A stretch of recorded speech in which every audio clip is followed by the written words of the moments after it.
Petcast, seu novo modo de ficar por dentro sobre tudo o que acontece no mundo pet. Olá, seja bem-vindo a mais um Petcast. Não se esqueça de se inscrever no canal, deixar seu like, ativar o sininho para receber as nossas novas notificações. Hoje nós estamos aqui com o Dr. Willy Lacerda, ele é veterinário em Divinópolis. Seja muito bem-vindo.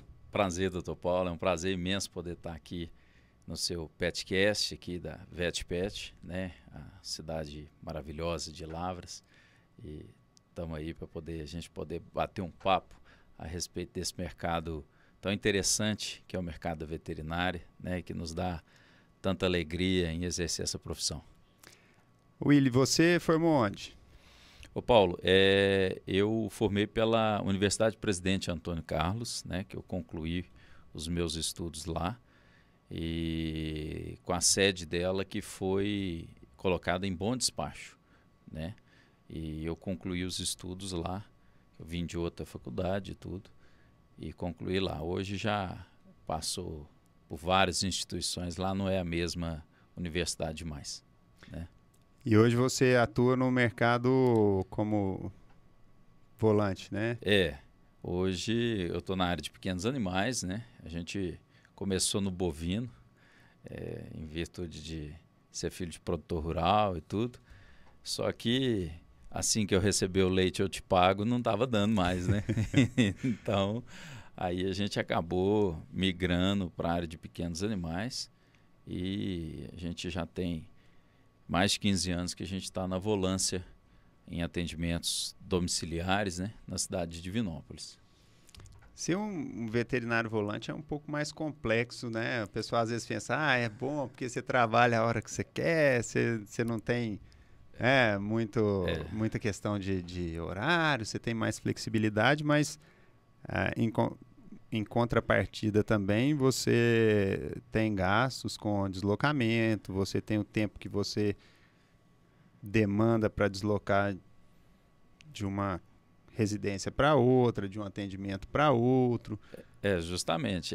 Assim, o pessoal acha que o trabalhar na volância é porque é recém-formado e que não teve ainda condições de montar uma clínica. Mas não é. Ali é um estilo diferenciado de atendimento que foi fomentado no pós-pandemia. Então, com os atendimentos realizados em domicílio na pandemia, isso acabou agregando mais clientela que depois não quis voltar a frequentar a clínica. Mas o grande problema é que você tem que levar a clínica junto com você, né? Então, tem duas situações que não dá para resolver em casa: internação e cirurgias, né? O restante, dentro da área clínica, diagnóstico por imagens, em algumas situações ainda se resolve em domicílio. Só que é uma situação atípica, né? Porque você não tem nem 10% da estrutura dentro de uma clínica. Você tem que improvisar, né? Na caminhonete eu tenho até a mesa desmontável, porque quando eu chego no local não tem mesa, eu tenho que ir lá e buscar a mesa e montar a mesa para que eu possa fazer um atendimento, foco de luz e tudo mais. Então, assim, é bem cansativo, mas é prazeroso, porque o atendimento fica mais humanizado também, né? Em algumas situações você não tem como não sair da residência após o atendimento sem tomar o cafezinho. Essa é a maior vantagem. Aí por isso o veterinário vai ficando cada vez mais roliço, né? Mas a gente tem muitos pontos positivos, né? Tem pontos negativos também em relação a essas dificuldades, mas dos pontos positivos talvez ali o paciente está no ambiente dele, né? Isso é principalmente para o felino. Isso traz uma condicionalidade favorável para o atendimento, né? Que deixa o animal menos estressado, mais adaptado ali, né? Então, isso favorece o nosso atendimento. E dentro da dificuldade, você não tem o técnico especializado para te ajudar na contenção, na atuação ali durante o procedimento de consulta. Mas aí a gente vai se adaptando. Recorre ao tutor também. Isso, tutor justamente. Dá aquela mão, né? E tem até um fato muito engraçado. Eu fui fazer um atendimento em domicílio numa residência, lá em Divinópolis, num condomínio fechado, um condomínio muito bom. E estava só a tutora, né? E ela foi me ajudar na consulta e eu entendi durante a consulta que era necessário fazer alguns exames e relatei a ela que eu precisava coletar sangue, se ela poderia nos ajudar. Ela, pois não. Eu fui coletar sangue na jugular, um cachorro de pequeno porte. Na hora que eu terminei de fazer a coleta, eu olhei para ela assim, ela com o lábio branquinho, sabe? Na hora que eu virei para colocar o tubinho de sangue na caixa refrigerada, eu vi só aquele barulho assim, ó, paf, desmaiou. Nossa. E só tava eu e ela na casa. E a dificuldade para me carregar aquela mulher, achar um lugar para me pôr ela em cima e tentar chamar alguém para ajudar e tudo mais e tal. Mas aí, por vídeo lá, por câmera lá, o esposo dela lá da empresa viu e já correu para casa. Mas você imagina se ele não tivesse visto chegar, me achar com a mulher dele em cima da cama e eu banando ela para ver se ela voltava. Aí ficava difícil, né? Então são as situações que ocorrem e no atendimento, às vezes quando é fora da cidade, né, zona rural ou cidades próximas da minha cidade, tem a situação de 9 horas da noite, você voltando para casa, estragar alguma coisa no carro e você ficar na estrada, isso acontece, faz parte. E querendo ou não, tem um custo maior, eu acho, né? Porque um carro rodando hoje não fica barato. Fica, né? não. É a manutenção. Tem gente que acha que é só a gasolina, né? Só pôr, apesar do combustível também estar caro, é só colocar a gasolina e rodar. Não é, né? O seu carro está em manutenção, são as revisões que você precisa fazer, as manutenções que você precisa fazer, você não pode ficar parado, você tem que ajeitar um outro carro que seja alugado, ou um segundo carro da família, para você poder continuar os atendimentos, né? Então, assim, é penoso e prazeroso ao mesmo tempo, né? Porque eu falo, isso é fala de muitos, e assim, você fazendo o que gosta, você não trabalha, né? Você está na paixão ali, você sai para trabalhar motivado com aquilo, né? E aí que você tem que fazer da sua profissão isso. E dentro da medicina veterinária, o leque é muito grande. E eu já passei por algumas áreas, igual eu falei que eu era do bovino e tudo, gosto muito, mas saí porque eu não queria receber só quando recebesse o leite. Então, às vezes o profissional ele faz uma escolha pensando no financeiro, mas trabalha contrariado. Pensando, nossa, mas eu não queria estar aqui, eu queria estar lá na granja de suíno, eu queria estar lá trabalhando com aves, com silvestre, e eu estou aqui na clínica de pequenos, não dá 5 horas para eu poder tomar uma. Então, assim, aí a pessoa não faz por paixão, né? E a gente sabe que o nosso mercado está muito esquentado, tá, mas também está bem saturado já, né? Cada esquina tem um pet shop, uma clínica veterinária, um consultório lá dentro. Então hoje o cliente, Paulo, na minha visão, ele não está buscando apenas o atendimento. Atendimento tem em qualquer esquina. Atendimento veterinário para o animal ali, a questão clínica. Ele busca acolhimento. Às vezes, Paulo, já fiz consulta, o cachorro tinha nada, mas eu fiquei mais de 1 hora na casa do cliente. A tutora queria conversar. Necessidade de desabafar, de falar dos problemas do cachorro, de falar dos problemas dela. E nesse mundo agitado, às vezes o profissional quer fazer a consulta ali em 20, 40 minutos e chamar o próximo. E não é por aí. Que aí esse cliente às vezes pode não voltar. Porque ele não foi acolhido, ele não teve as suas dúvidas sanadas. Então eu acho que hoje perder tempo, entre aspas, numa primeira, numa segunda consulta, ou sempre, você está ganhando.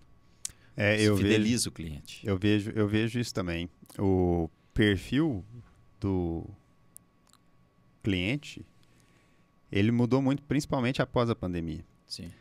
A pandemia, essa incerteza da pandemia, ela mudou muito a convicção das pessoas. As pessoas, na pandemia, elas começaram a valorizar a vida delas. Sim. Então, isso passou a ser mais importante e, com isso, nós que somos prestadores de serviço, né, independente da área, mas principalmente na veterinária, a gente precisa de evoluir na questão do atendimento ao cliente e principalmente quando trata da empatia com o cliente, do acolhimento mesmo, de conversar numa linguagem que o cliente consiga entender o que está sendo passado. Sim. E eu vejo muita dificuldade dos veterinários hoje fazerem isso, né? Eu não sei qual que é a visão que você tem, né? Porque às vezes ali na volância é um pouco diferente do... Não muda muito, sabe, Paulo? É porque é o seguinte, a gente tem que, para a gente entender o que está acontecendo na relação cliente-paciente e tutor, a gente tem que entender que a estrutura familiar de 20 anos para cá mudou. Eu, lá em casa, Paulo, era uma televisão para todo mundo assistir. Creio que na sua casa, às vezes, também era mais ou menos assim. E aí, quem acordava primeiro era o dono do canal. Podia pôr no canal que quisesse, os outros tinham que assistir. Ia almoçar, almoçava junto. Ia jantar, janta junto. Então, hoje, mudou. Tem uma televisão em cada quarto. Você tem um celular, que é um computador, na mão de cada um. O pai trabalhando, a mãe trabalhando, um almoça mais cedo, outro almoça mais tarde, tudo. E vai reunir, às vezes, quando a família viaja, ou no final de semana, quando vai para uma roça, ou reúne a família em domicílio, né, ali na casa ali para fazer qualquer coisa. Então, essa questão é a realidade atual. E muitas pessoas optaram por fazer a vida profissionalmente primeiro, para depois fazer a vida no lado pessoal.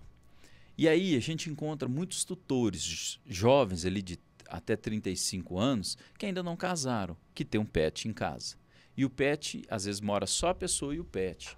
Ou às vezes dentro de uma estrutura familiar, marido e esposa não tem filhos ainda e pet. E o pet, Paulo, fica no lugar de filho. Chama o pet, mamãe, vem na mamãe, vem no papai. E isso é um problema?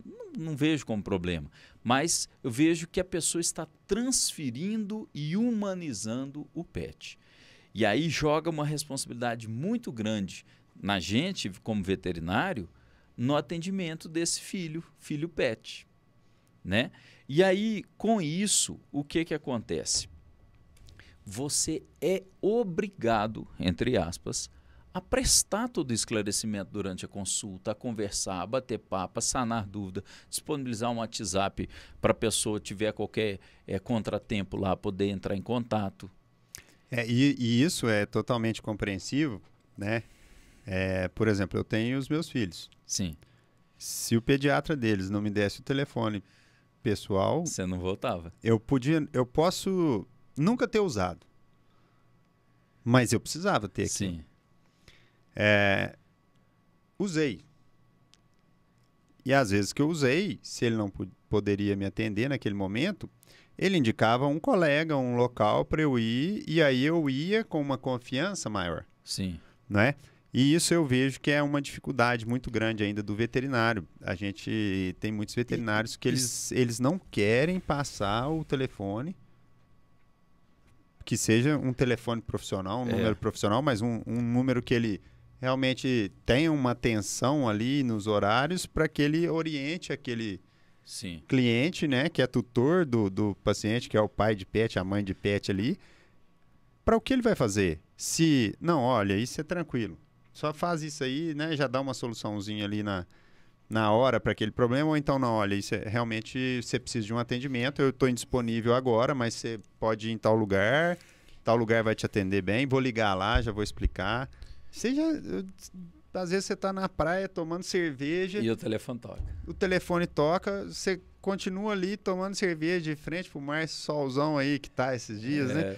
E você deu um suporte, né? Ele se sentiu acolhido, ele vai naquele local que você indicou, mas você não vai perder o seu cliente porque você indicou um outro local. Pelo contrário, seu cliente vai falar, mesmo quando ele não pode... ele ainda organiza as coisas para mim. Eu falo, sabe, Paulo, que a consulta ela não termina na hora que você dá tchau, muito obrigado. A consulta continua, vai ter um retorno, né? E você tem uma coparticipação na efetividade daquele tratamento que você propôs. Aí tem duas situações. Aquele cliente que te liga 10 horas da noite, que a ração acabou, ele está lá no supermercado. Ô, doutor, desculpa te incomodar, mas é porque eu estou aqui no supermercado. Posso fazer uma chamada de vídeo para me te mostrar as rações que tem, que eu posso comprar? Porque não tem a que ele come. E você ali, ai meu Deus do céu. E você continua dando assistência, aí o celular até late quando toca.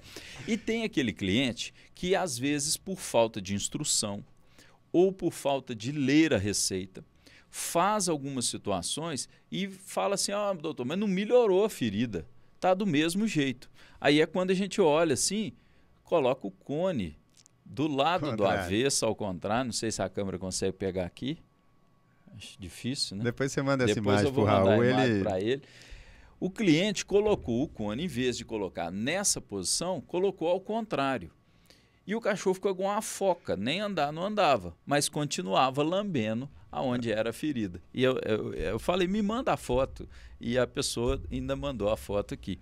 E aí eu fui orientar de que deveria se colocar da forma correta e tudo. Tem aquelas pessoas de baixa instrução, né? Que isso que foi esse caso. E tem pessoas que às vezes preguiça de ler receita. A receita é de 12 em 12 horas, dá uma vez por dia, não respeita ali a meia-vida plasmática daquela medicação, ou às vezes suspende o tratamento porque achou que estava fazendo mal para o cachorro. E isso a gente tem que disponibilizar nosso tempo para isso. Porque às vezes aquela medicação é fundamental e às vezes não era determinada medicação que estava fazendo mal, era outra, que era menos importante. Você poderia suspender ali uns 2, 3 dias até o cachorro parar de vomitar, o gato, e depois voltar com aquela medicação de novo. Então, essa coparticipação no pós-consulta é importante. E isso é que fideliza o cliente. No entanto, que quando você tira uns dias de folga ou de licença, os clientes ficam doidos. Te manda mensagem, oi, eu posso fazer um vídeo com você aqui para me te mostrar o cachorro, não sei o quê, você me indica alguém e tudo. E uma das coisas, Paulo, que a gente não pode ter vaidade é achar que todo cliente é só nosso. Não é. Hoje, com essa área de especialidades veterinárias, você tem que encaminhar seu paciente para o colega que é especialista em determinada área que há necessidade. Você não tem que achar que o paciente é só seu. E você também não tem um conhecimento completo de todas as áreas, de né? forma e aí alguma. Você sempre tem que buscar o que é melhor para o paciente, né? Justamente. É uma responsabilidade, é uma questão de ética, né, até. Só que, infelizmente, na nossa área, nós como veterinários, a gente pode falar com muita propriedade, existe muito ciúme do paciente, de achar que eu vou encaminhar para o cardio, para ele me devolver, para me continuar a minha atuação, e que ele vai ficar com o meu paciente. A gente não pode pensar dessa forma, porque senão os nossos médicos não nos mandariam para especialista. E a gente volta no médico da gente. A questão é que se você fez a sua parte bem feita, ele vai voltar. Ele só vai ficar com outro, é igual o rapaz que acha que a namorada dos outros é sempre mais bonita do que a dele, né? É porque ele não fez a parte dele, né? O encantamento do cliente fazendo um comparativo aí com o namoro, e é o dia a dia. É todas as vezes que ele chegar, você o acompanhar até na porta para ele ir embora, você dar aquela assistência na hora que ele chega, conversar, às vezes até trocar ideias sobre coisas particulares, tudo assim, às vezes um pouco sucinto, mas dá essa atenção especial. E um trabalho que eu tento fazer, mas é difícil demais, que eu gravo a fisionomia, eu não gravo nem nome e nem número, é tentar lembrar o nome do cliente e do pet. É difícil demais. De vez em quando troca. Aí, quando coincide até um outro cara, não, mas fulano é do outro. Aí, ainda acha que, né? Então, assim, é um negócio bem bacana essa relação nossa com o cliente, e a gente tem que fomentar bastante isso. Nós estamos passando por um momento de evolução na medicina veterinária muito rápido, né? Estão surgindo aí as especialidades, né? E começando a ter especialistas. Sim. Até 2 anos atrás não eram nem 50 especialistas, e agora a gente já tem muitos colégios ou associações já reconhecidos pelo conselho, e vai acelerar esse processo da especialidade. Isso é algo que segue o mesmo caminho da medicina. Isso. E uma outra coisa que aconteceu muito interessante é porque muitas pessoas elas não tinham essa consciência, e hoje isso está mudando. O veterinário ele é um profissional de saúde pública, né? Então, sem dúvida. Tem uma resolução agora do conselho que estabelece que o veterinário que trabalha na saúde única, saúde pública, ele precisa ser remunerado pelas prefeituras, pelo Estado, sim, com o mesmo valor de remuneração do médico da família. E Olha, mesma carga horária. Interessante. E aí vem a casar Outro dia em Atibaia, já o concurso já veio com a remuneração de igual. Igual. Igual. Concurso vaga para veterinário, trabalhando na área no de SUS, saúde, né? Na área de saúde pública. única e tal. O mesmo salário do médico da saúde única, É. R$16.538. E essa semana nós tivemos aqui, há 2 dias atrás, a fala do Dr. Bruno Divino, que é o nosso presidente do Conselho Estadual de Medicina Veterinária, né? E também do Coronel Henrique, Dr. Coronel Henrique, que é deputado estadual, médico veterinário, a respeito do EAD, o ensino à distância, nas áreas de atuação de saúde pública, não só veterinária, como dentista, fisioterapia e tudo. E essa discussão feita na Assembleia Legislativa visava a valorização dessas profissões. Não tem como. A área de saúde pública, ela requer muita prática. Ela requer o presencial. E vamos falar a verdade, né, Paulo? A gente sai da faculdade após 5 anos de curso de veterinária com a sensação... A gente saía, né? Saía, né? Porque hoje deve ter um EAD, né? Então, assim, a gente saía de lá com a sensação de que a gente não sabia nada. Num curso presencial que você chegava às 7 da manhã, saía às 4 da tarde. Agora, a gente já viu que muitas universidades, faculdades e por aí colocaram curso de veterinária noturno. Lá em Divinópolis tem esses exemplos, que é de 6 às 10 da noite, as práticas ao final de semana. Já é meio estranho, pandemia foi online. Vai depender muito do estágio que a pessoa fez, né? O aluno vai ter que se esforçar numa situação para... Essa tendência é muito preocupante. Você imagina um médico no EAD? Não dá. Então, eu acho que tem que dar a César o que é de César e a Deus o que é de Deus. Eu acho que isso tem que ser uma discussão muito bem feita. Por quê? Porque nós precisamos de profissionais no mercado que sejam competentes e que também possam ser valorizados pela sua profissão, remunerados bem por aquilo e que trabalhem bem, né? Porque hoje estar no serviço público não é seguridade mais de emprego. Porque hoje o cara fez uma cagada lá, eu não sei se pode falar isso, né? Pode falar o que quiser. Ele pode sofrer o seu processo administrativo e sair fora. Porque hoje, mesmo em unidades públicas, hospitais veterinários públicos, o atendimento, a pessoa que vai lá quer ser bem atendido. Porque hoje a gente tem um negócio que chama Doutor Google, que a pessoa já vai para a consulta sabendo o que você vai falar. Ou pelo menos desconfiada. Imaginando. E se você não for por aquele caminho, você tem que mostrar conhecimento, porque... Para reverter a situação, falar, não é isso aqui. Então, assim, e outra coisa, né, Paulo? Esse avanço na medicina veterinária não foi só das graduações, especializações, não. Medicamento. Como é que você tratava sarna há 10 anos atrás, sarna sarcóptica demodesca em cães? Banhos de amitrazo 2 vezes por semana durante 6 semanas. Ou ivermectina, que é super hepatotóxico. E hoje? Hoje você dá 2 comprimidinhos de um remédio de uma marca aí. Pode falar se quiser, não tem problema não. Né? Hoje você dá aí um Simparic, um NexGard, um Bravecto. A cada 32, hoje, um daqui a 35 dias, está tudo resolvido. Né? Pulga, carrapato e sarna, você tem que detetizar sua casa inteira com amitraze, entre outros botox. Hoje ele faz o controle do ambiente. Faz o controle do ambiente. Então, assim, isso também melhora para a gente. As drogas de tratamento de cardiopatia, né? A gente baseava só em 2 e era mais ou menos só. Hoje não, hoje você controla a pressão, você controla a diurese, você controla tudo ali. E isso melhora para a gente. Agora, pegando o gancho no início ali, quando você falou, e a gente precisa de profissionais que trabalhem bem,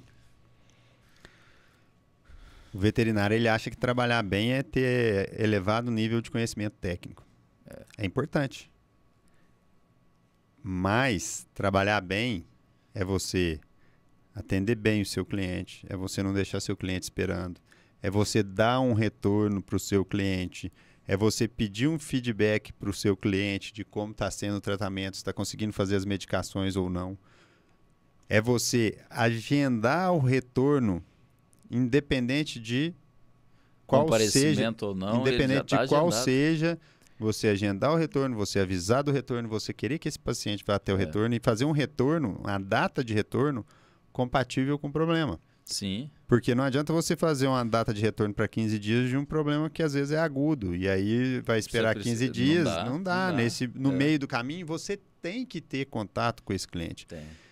E eu observo que os veterinários eles não estão preparados para isso. Eles não enxergam a necessidade disso, eles até têm uma repulsa disso, porque muitos dos veterinários falam que fizeram veterinária para não mexer com gente, que eles queriam mexer com bicho, que bicho é muito melhor do que gente. Não tem como. Não tem como. Não tem como. E gera um desgaste muito grande quando você tem uma visão dessa forma como profissional, porque você vai ser um profissional frustrado.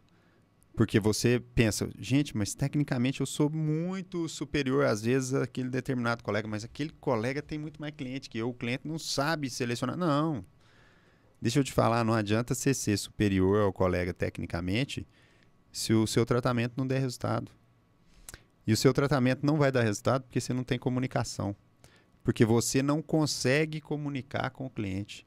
A gente tem muitas formas de realizar o tratamento. Né? A gente tem N bases diferentes de antibiótico, de anti-inflamatório. O mesmo fim, que no final elas vão resolver aquele problema mais cedo ou mais tarde. Mas eu tenho certeza que um tratamento que não é feito, ele não vai dar resultado. E não adianta você ter conhecimento técnico para você fazer uma receita que a pessoa não vai. Ô Paulo, e aqueles animais que não são hospitalizados, não requer tratamento intensivo, ele vai para casa. E o seu enfermeiro, auxiliar de veterinário, é o tutor. Ele que vai te ajudar. Então você tem que explicar muito bem, você tem que fazer muito bem. E aqui eu me recordo do Dr. Fernando Ordones Lemos, fiz estágio com ele está na área da reprodução de bovinos. E ele fazia uma coisa que eu achava muito interessante.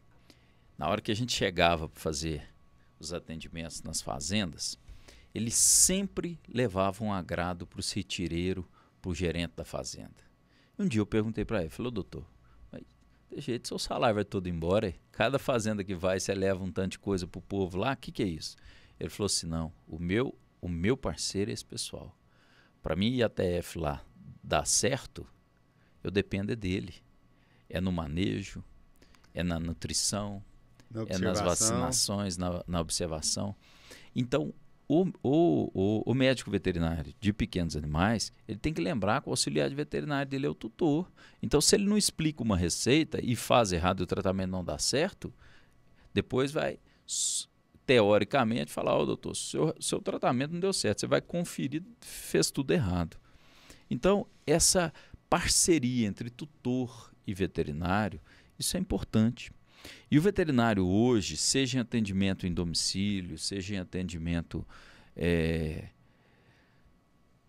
dentro da clínica, ele também tem que ter um negocinho que falta muito ainda, que é o que a gente chama de proatividade. É você antever um problema e já tentar solucioná-lo, ou você está vendo o problema, mas não tem nada a ver com você, você vai ajudar, né? Você passou lá, você viu que a bomba de infusão do cachorro que é paciente do colega parou.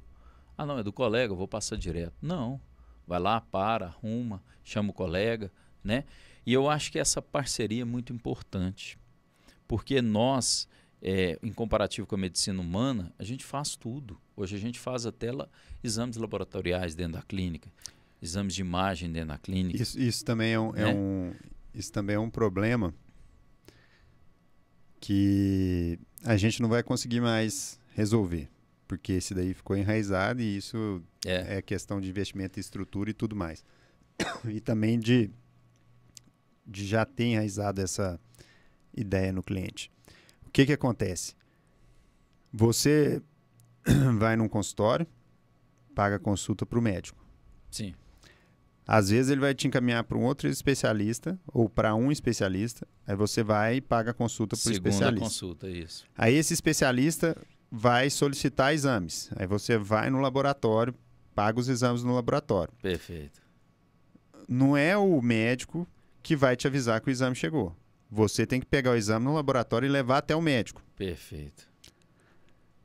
Aí o médico vai olhar os exames e vai te encaminhar para um hospital. Você pagou os exames no laboratório, você buscou os exames, você entregou os exames para o seu médico. Depois o médico te encaminhou para o hospital, você vai para o hospital, no hospital você vai pagar o serviço dos médicos e você vai pagar pela estrutura hospitalar, pelos produtos que foram utilizados. Quando isso está tudo dentro de uma estrutura só, o cliente às vezes acha que não precisa de pagar um outro especialista que está dentro da mesma empresa. Perfeitamente. Ele não quer, ele acha que o exame está caro, laboratorial, aí às vezes de imagem. Aí depois ele fala, não, mas ainda tem internação, já paguei consulta, já paguei isso, já gastei tanto aqui.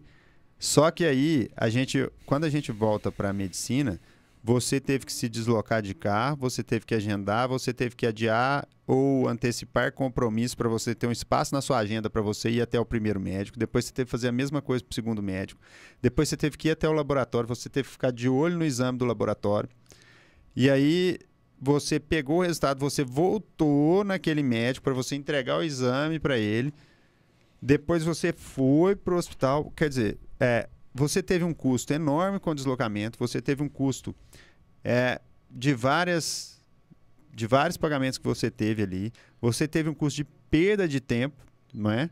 O custo de deslocamento é o combustível, é a gasolina, é o aplicativo, não sei como você deslocou, para depois você chegar no hospital. Então, se você tem tudo isso num único lugar, você conseguiu uma economia muito grande. Só que eu acho que o fato de ser tudo junto e a falta de preparação de PNL mesmo, né, neurolinguística, de comunicação, de conseguir fazer uma comunicação assertiva, de explicar para o tutor a vantagem, onde ele está vendo uma desvantagem. Não, mas só que eu gastei tanto. Olha, mas você imagina se fosse igual num hospital, que você teria que ter pago uma consulta para um primeiro médico clínico geral, depois um especialista, depois ter ido num laboratório, fazer coleta em outro lugar, pagar o laboratório, depois você sair e ter que ir para o hospital. Então, assim, por mais que você ache hoje que você está gastando muito num lugar só, isso está te gerando muita economia, né? Sim. Então, isso eu enxergo que é uma dificuldade que a gente não vai conseguir fugir, porque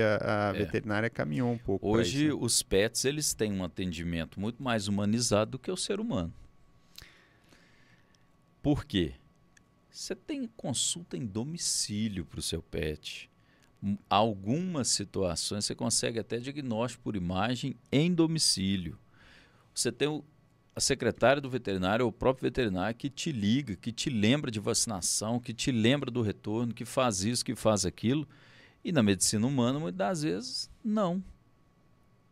Hoje você vai lá e muitos especialistas fogem do plano de saúde.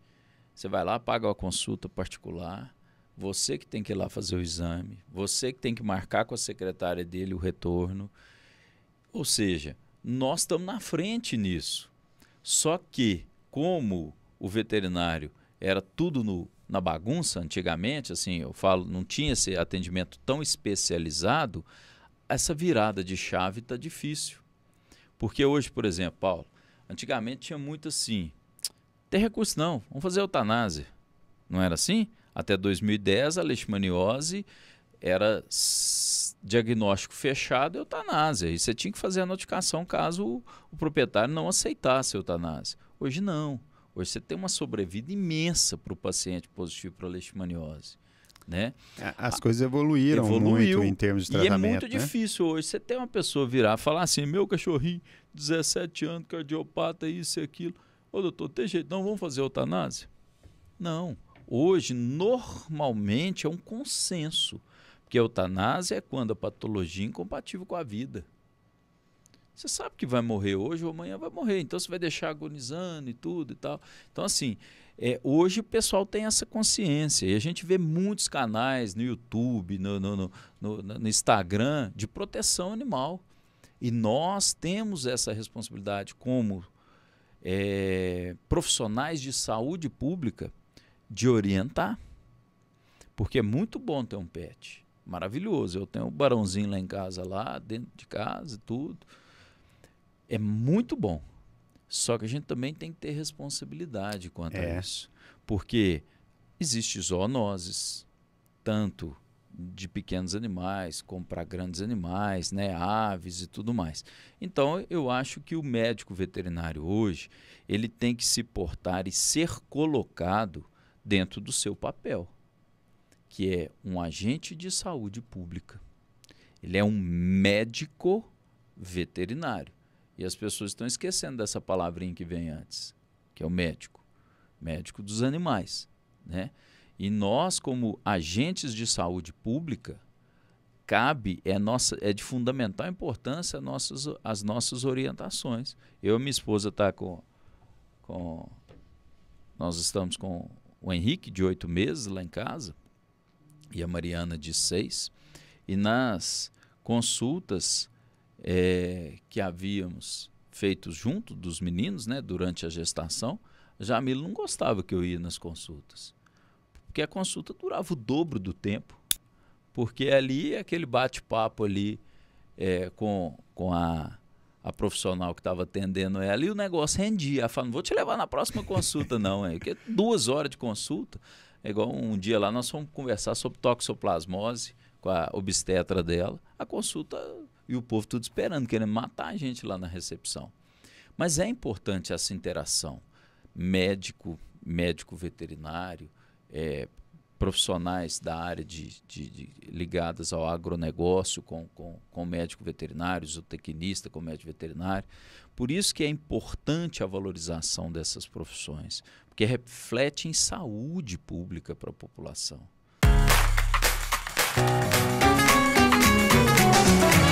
PetCast, seu novo modo de ficar por dentro sobre tudo o que acontece no mundo pet.